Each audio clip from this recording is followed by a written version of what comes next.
Na mtazamaji wangu, natumai mzima na buheri wa afya popote pale ulipo. Kwa mara nyingine, karibu tena katika YouTube channel yetu.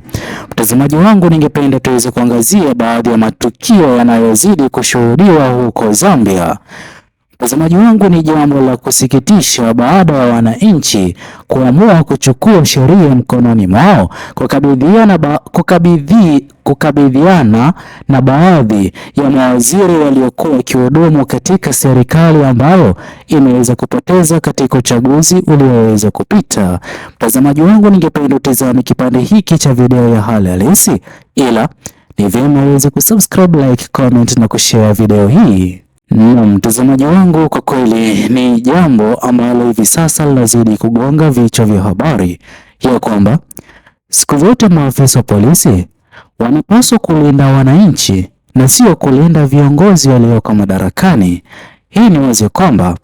wananchi wa Jamhuri ya Zambia kwa hivi sasa wanazidi kupewa ulinzi mkubwa kuliko baadhi ya mawaziri waliokuwa wakihudumu katika serikali ambayo imeweza kupoteza katika uchaguzi huo wa mwaka 2026. Hii ni dalili tosha kuonyesha jinsi gani ambavyo viongozi wa serikali hiyo iliyokuwa madarakani waliweza kuchosha wananchi wa Jamhuri ya Zambia, na ndipo ambapo wanazidi kupata mapokezi ya aina hiyo. Hivyo basi,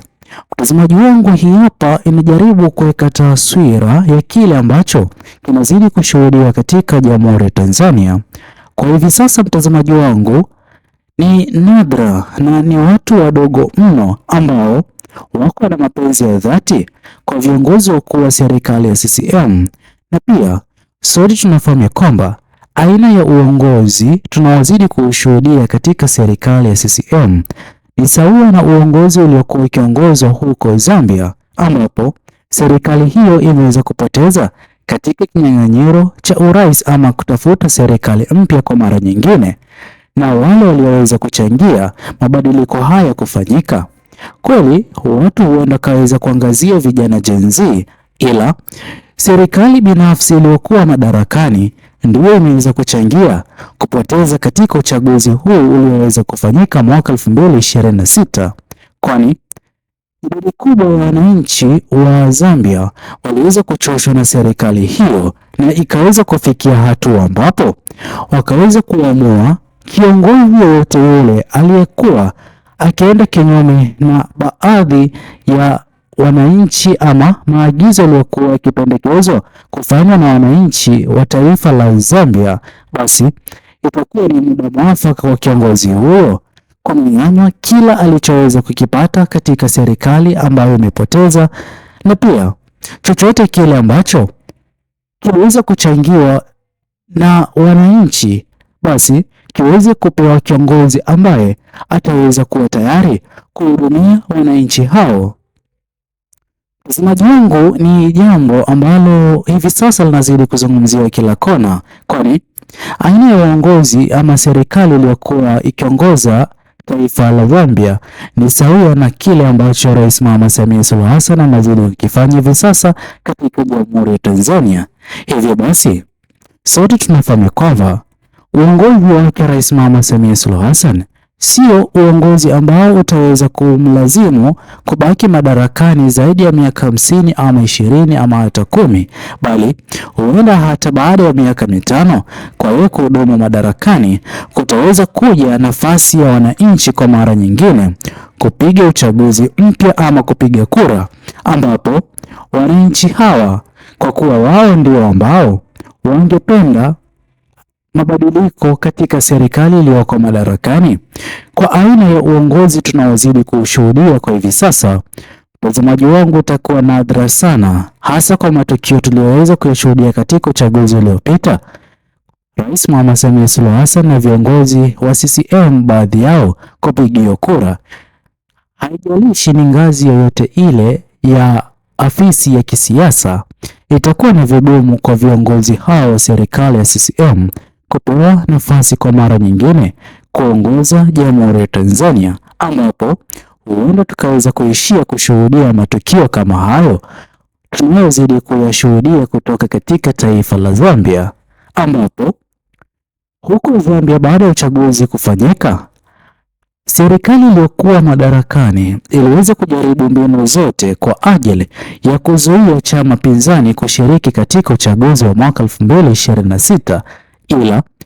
serikali hiyo iliweza kushindwa na chama cha upinzani kutokana na kila mwananchi wa Jamhuri ya Zambia kuwa nyuma na chama cha pinzani kupigia debe viongozi wa chama pinzani ya kwamba itakuwa sahihi iwapo viongozi wa chama pinzani watakuwa katika kinyang'anyiro cha urais na nafasi zingine katika serikali mpya itakayokuwa ikitangazwa ama kuidhinishwa baada ya uchaguzi huo kufanyika. Mtazamaji wangu, kwa kweli tukio hilo ambalo limeweza kutokea linazidi kuonyesha kipi ambacho huenda kikaweza kujiri katika uchaguzi ujao katika Jamhuri ya Tanzania, kwani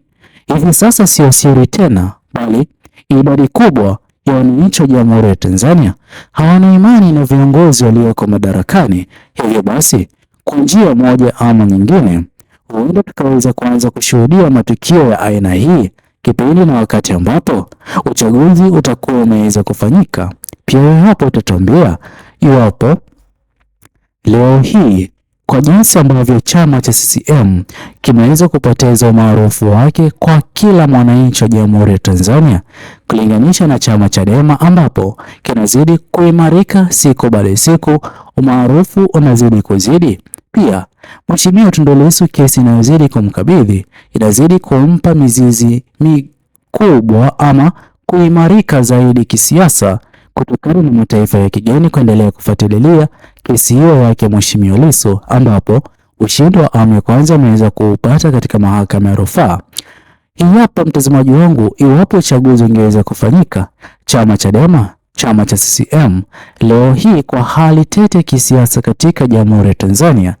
ni chama kipi ambacho kitaweza kuibuka kuwa mshindi? Kwa asilimia kubwa na mambo ya kisiasa jinsi yalivyo, sote tunafahamu kwamba viongozi wakuu wa chama Chadema watakuwa katika nafasi bora ama nafasi kubwa. Hii ni kutokana na jinsi ambavyo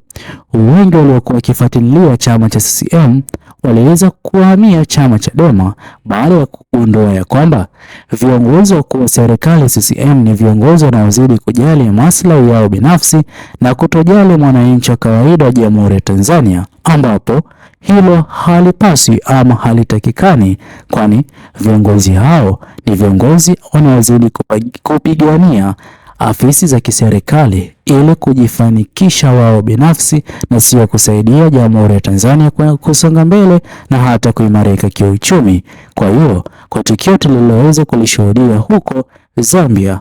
viongozi waliokuwa wakivalia masuti katika serikali iliyokuwa madarakani, ambapo kwa hivi sasa haipo tena,